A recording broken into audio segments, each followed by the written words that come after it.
today to talk about Jesus Christ. Naapagit ang aron sa pag-isgot about ng Jesus. Amen. Amen. You know, when I accepted Christ, it's the best decision I ever made in my life. Balo ka mo sa diya nga akong gidawat si Jesus mo ng pinakamayo na desisyon nga akong gihimo sa akong kinabuhi. And I think about that time. I think about the date that I was born, the date that I'm going to die, and I think about that dash in between. O atong una-unaon ang pizza o adlaw sa atong pagkatao o ang pizza sa atong pagkamatay, taliwala sa mga gitawag og pizza nga atong gitawag hinumduman. What did we do in that dash? Did we come to know Jesus Christ or not? Listen to me, my friends. We only have a short time in life to make a decision for Jesus. Mga igsunan mo po ang atong panahon sa atong kinabuhi karon kag kita maghimog desisyon para sa pagdawat sa atong Ginoong Hesus. We think about that dash in between those two dates. We wonder, what did I do with it? Atong una-unaon ang gitawag duha ka adlaw. What was my passion? What was my dreams? Unsa ang akong mga pangandoy, unsa akong mga damgo sa kinabuhi? What was my biggest regrets? Unsa man akong pinakadako nga gipasulan? When you think about it, we don't have a lot, we don't have control of a lot of our life. Kung ato ning una-unaon, madumduman nato o atong mauna nato, wa tay kontrol sa daghan nga mga butang makigsunan. We can't decide when we're born. Di ta maka-decide kung asa ta matawo. We can't decide where we're born at. Di ta maka-decide kung asa ta mahimugso. We can't decide who our parents are. Di ta maka-decide kung unsa o kinsa ang atong ginikanan. We can't decide what culture we're born in. Di ta maka-decide kung unsa ang kultura nga kita matawo. We can't decide the date we die. Di ta maka-desisyon sa pizza nga kita mamatay. It could be next week, it could be next month, it could be right now. Posible sunod semana, sunod tuig, posible karon. It could be a decade from now. Posible na pulo ka tuig gikan kuman. But my friends, someday we're gonna die. Apan mga igsunan, moabot ang adlaw kita mamatay. And at that time, we need to know that we know Jesus Christ is Lord. Sa kanan na adlaw dapat atong may bawal sa Jesus. There's no room for doubt. No room. Wa na'y lugar sa pagduha-duha kuman. When you think about it, only God knows. Kung di mo ning una-unaon, ang Diyos ang mo'y nasayod. Our life is in God's hands. Ang atong ginabuhi nasa kamot sa Diyos. But there's one thing we have control over. Paano sa kabutang nga natay kontrol makaigsunan? We get to decide how we spend our time in that one space. Makadesisyon kita kung unsa atong paggamit ka ng bakante nga space sa atong kinabuhi. Kaliwala sa atong pagkatao o sa pizza sa atong kamatayon kitang makadecide kung unsa nimo paggamit niya na. My friends, Mga higala, how are you spending that time? di unsa nimo paggamit ang imong panahon? Have you gave your life to Jesus? Ihatag ba nimo ang imong kinabuhi kang Jesus? Do you have a relationship with Jesus Christ? Naa ba kay relasyon kang Jesus? If you're saved, if you know Jesus, if you accepted Jesus, you have a relationship with Jesus Christ. Kung naluwas ka o nakarelasyon kang Jesus, And listen to me, my friends. If you have a relationship with your wife, it's good. If you have a relationship with your girlfriend or your boyfriend, it's good. But if you don't have a relationship, it's not going to last very long. kung nakakairelasyon sa imong asawa, mahayo ka na. Kung nakakairelasyon sa imong anak, mahayo ka na. Pero di mahayo kung wa ka may relasyon kang Jesus. And if you don't have a relationship with Jesus Christ, you don't have Jesus. Kung wala kay personal na relasyon kang Jesus, wala kay Jesus sa kinabuhi. Amen? Our life Ang atong kinabuhi, and how we live at precious time. kung saan ato pag kinabuhi ka ng bililon nga oras, How do we do that?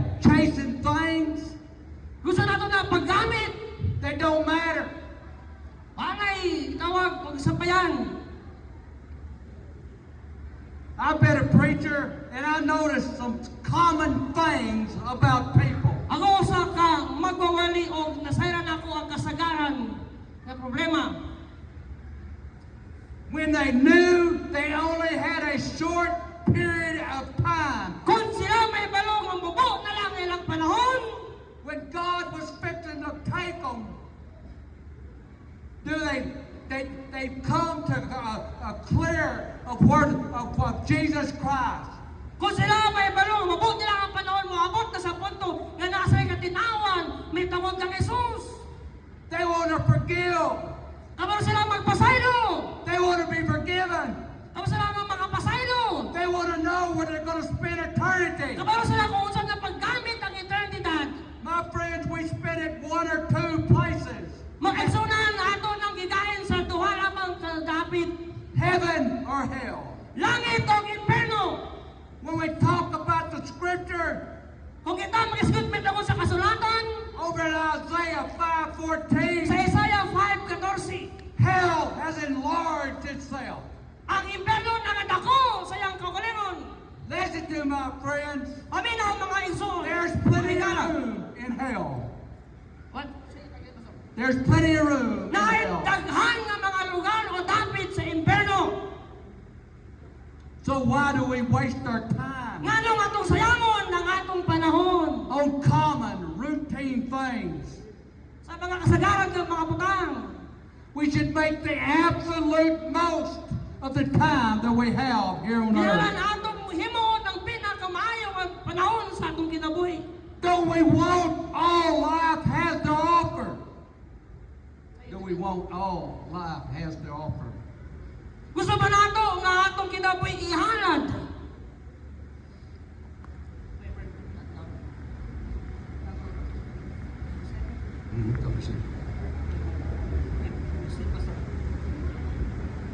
Don't we want to fulfill God's purpose in our life? Di ba nato gusto nga matuman ang purpose sa Diyos sa atong kinabuhi? I think Jesus lived the abundant life. Pasalamato nato sa Jesus sa kinabuhi nga madagyaon. John 10:10, Sa John versikulo 10 ng kapitulo 10, the thief comes not comes except to steal, kill, and destroy. ang kawatan mo abot aron sa pagpangawat, pagpatay o pagguba. Jesus said, I have come so that you can have life and have it more abundantly. Si Jesus ningon ako moabot aron kamo makabaton o kinabuhi nga madagyaon. This is the way Christ lived his life.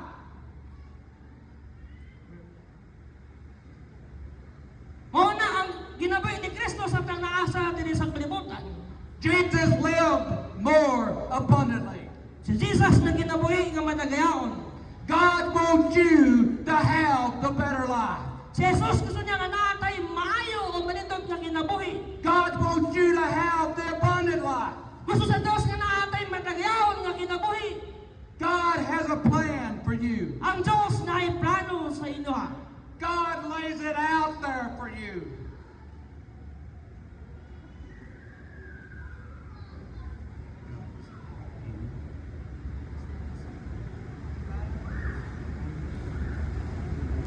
So ang Dios nagpahilunaan na alang sa ato. He wants you to have the better life. Gusto niya nga naatay maayo ang kinabuhi. What he's saying, he wants you in the heaven itself. So, dili gusto sa Ginoo nga matutag langit. He wants you to experience Gusto niya, that life now. gusto niya nga masinati nimo ang kinabuhi nga iyang isgutan karon. 1 John 5:11-12. 1 John 5:11 verse number And this 12. is the testimony that God gives us eternal life, and this life is in His Son. He who has the Son has life. He who has not the Son does not have life. Amo ni ang pamaton nga ang nakabaton sa anak may kinabuhi nga walay katapusan o ang wala makabaton sa anak walay kinabuhi nga katapusan. Listen to me, friends. Paminaw kamo mga higala. Satan's out there to steal, kill, destroy. Ang Satan naara aron sa pagpangawat, pagpadayo ug pagbaba. It's kind of like Satan's the banker. Si Satan sama siya sa bunker. Satan will say, the choice is yours. Ang yawa mingon ang pagpili inyo ha. It's a pretty clear choice. Usa ka tin-aw o klaro nga pagpili. Life or death. Kinabuhi o kamatayon. God says you can live your life the way that He made you to live. So mingon ang Diyos, mahimo nimong ikinabuhi ang imong kinabuhi sa paaging ikaw gihimo aron mabuhi makaigsoon. You can be fully alive. Ikaw mahimo nga higpit nga buhi. You can really live. Ikaw mahimo nga tinuod nga buhi. Not just exist, Ikaw tingali nga namugna o na-exist na ron. but to live abundantly. Pero ang pagkinabuhi nga matagayaon, You must have the Son of God. ginalan na mo Jesus! You must have a relationship with Jesus Christ. Hinalan na mo relasyon kang Ginoong Jesus. Satan's always trying to make a deal. Si Satan kanunay nga naghimo og deal. He'll tell you God offers a good deal. It's not that bad. Sabi mo lang sa Satanas, ang tanan nag-offer sa Diyos, maayo nga deal, dili na kundautan. What God offers you, Kung saan ang i-offer sa Ginoo sa ato, sa imo. but Apan, He says, don't take it. maayo ang i-offer sa Diyos sa ato, pero mingon ng Satanas, ayaw ka na dawata. Don't take it. Ayaw dawata. Not today, Dili karon nga agaw. someday. Sunod! That would be an easy choice. He says, Sayo lang ayaw nga pagpili, mingon ng demonyo. you can have God's offer and it's really good. Nga ang offer sa Diyos, maayo gayon. But He says, not today, Pero dili karon. someday. Sunod! You say, Mingon ng yawa, it's not a good time. dili pa karon nga ang maayo nga panahon. You got things to do. Napakay buhaton! You got places to see. Napakay dapit nga makita! You don't have to accept Jesus today. Do it someday. Kung di mong dawato si Jesus karon, karon tayon! Oh, wow. God's favorite word, my friends, is today. Makaigsunan ang paborito nga pulong sa Diyos karon. Satan's favorite word is someday. Ang paborito nga pulong ni Satanas, sunod! Jesus says today is the day for salvation. Si Jesus mingon karon ang adlaw sa kaluwasan. Not someday. Dili sunod! Today, my friend. Karon! We get stuck Say, in what I call matanggong ta sa gitawag the someday syndrome. Say, matanggong ta sa gitawag nga Sunday syndrome. Folks, when are we going to wake up and realize God don't like someday? Makaigsunan karon sa ta makamata. He likes Karon sa ta today. makaamto nga ang Diyos ang gusto karon dili sunod.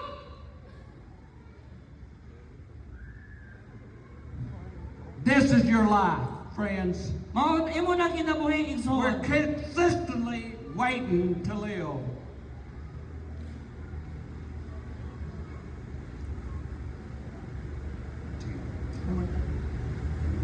Life is precious. Ang kinabuhi bilihon mga kaigsunan.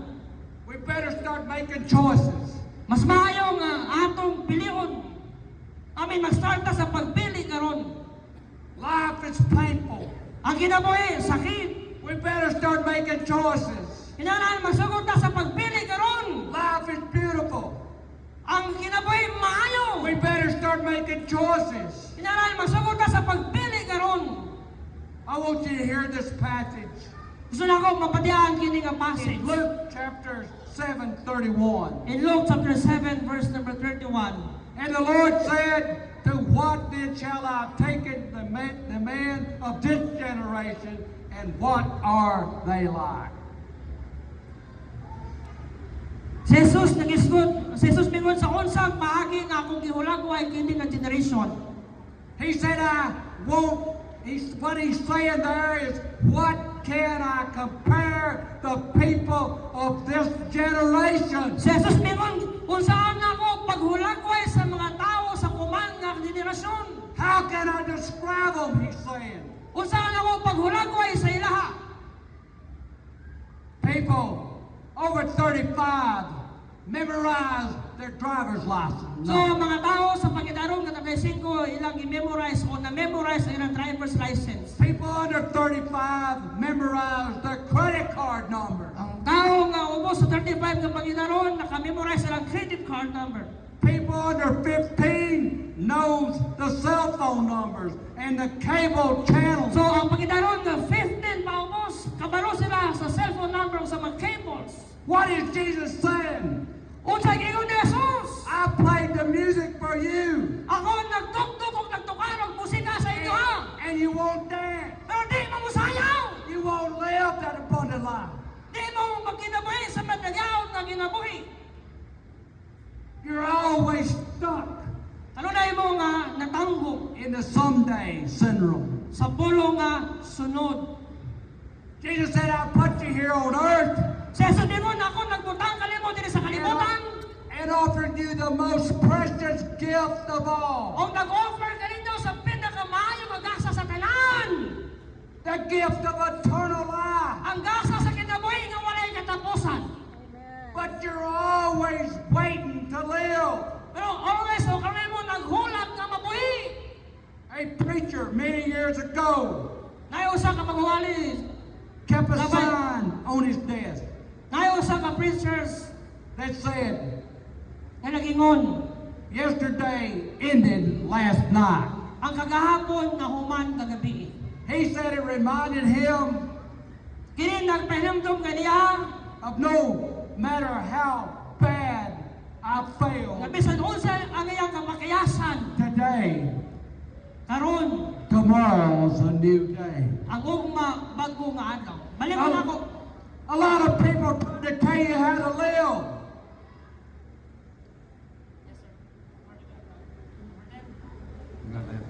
A lot of people telling you how to live Dagan ang mga tao nagiyong ganito kung unsaon nato pag ginabuhi your life. ang atong ginabuhi. But only one opinion matters. Pero usa lang ka opinion ang importante. And that is the Heavenly Father. Og mao na ang atong langit nun nga amahan. One audience. O ang atong usa ka audience. Your Heavenly Father. Ang atong langit nun nga amahan.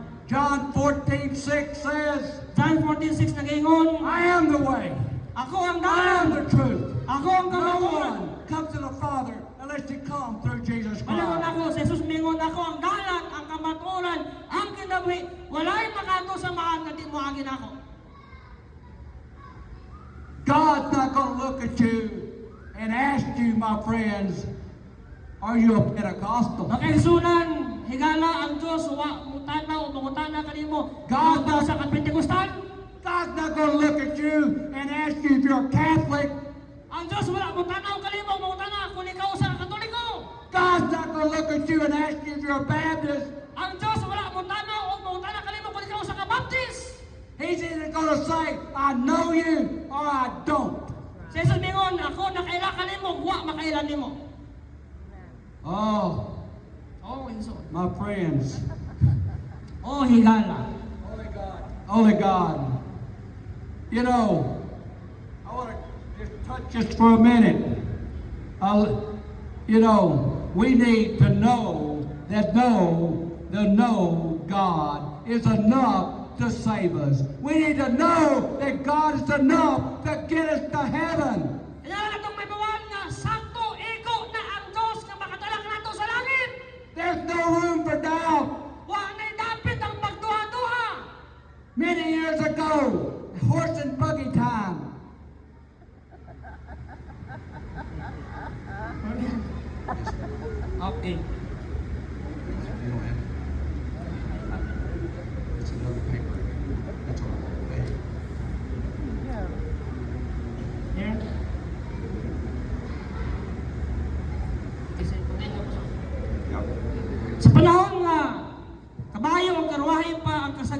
gamit sa pagbiyahe,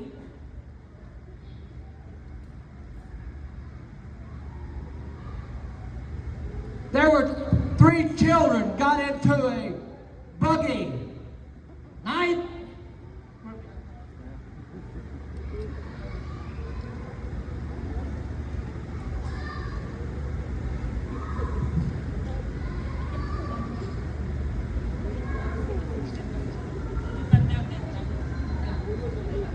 Got into a buggy, and there was a blizzard, a storm going on. The buggy takes off with the 3 kids, 9, 11, and 17. It went for miles and miles, and it took them a days to find them. When they found them, there were 2 children dead, 1 child alive. It was cold out there. She had her coat around them. She wrapped around them, and when she stopped stopped crying, she said, "My coat wasn't big enough."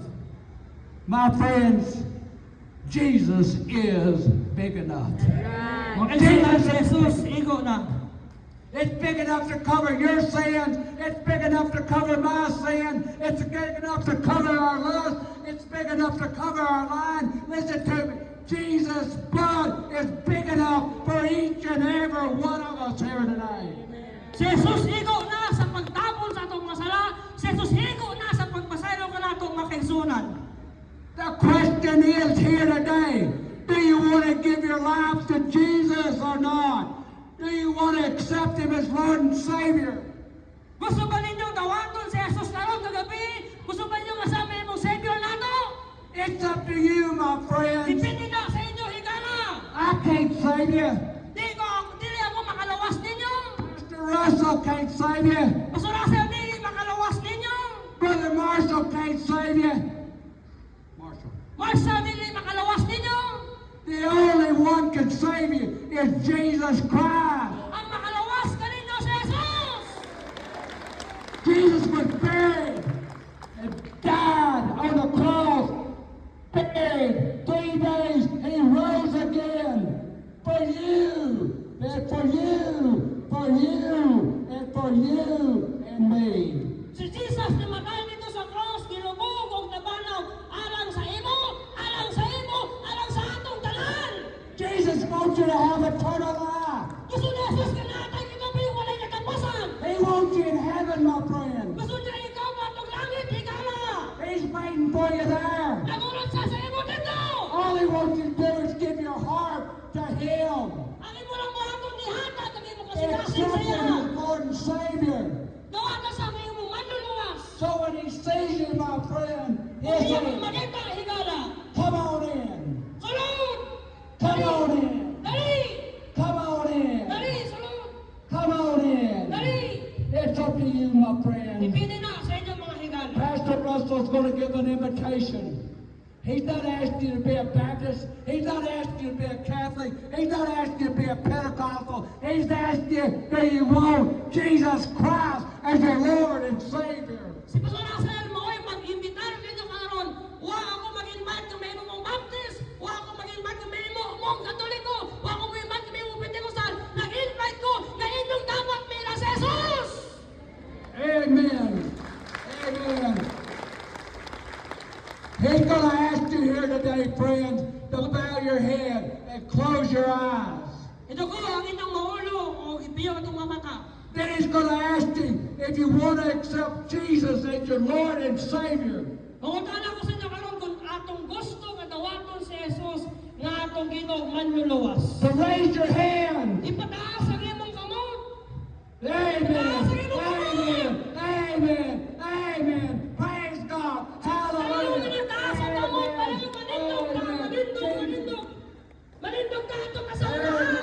Amen. Come on up. Amen. Come on up here. Amen. Come on. Amen. Come on up here for Jesus. Sa front. Itong nagtasok ka mo, dali mo sa unahan. May mga Come pastor. on. Come Dali on. ang kasi mo para kang Jesus. Amen. Come on. Sige bro, paliw ito sa unahan. Come on up here for Jesus Christ. Come on. Come on.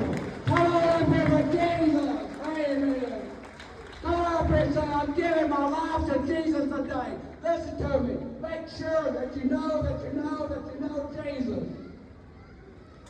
Yan pa lang mo kinabi, kan Jesus ni Come Rosa. on up, my friend. Ngayon kung makikipagod si You want to Jesus. accept Jesus. Come on up here. Dali na! Amen. Amen. Come on. Come on. Come on. It's not too late, my friends. Hindi pa wala higala. We had more people raise their hand than that. Listen to me. I see you up there, my Nakita na friend. ako kung dapat nagpataas sa ilang kamot. Jesus said, if you're ashamed of me before man, Si Jesus bingon kung imo mo ikaw lang tubangan sa mga tao. I'll be ashamed of you before the Ikaw Father. lang ka na ako sa tubangan sa kong amahan. If you raise your hand, come on down here Kung for imo itaas Jesus. sa imong kamot, dali!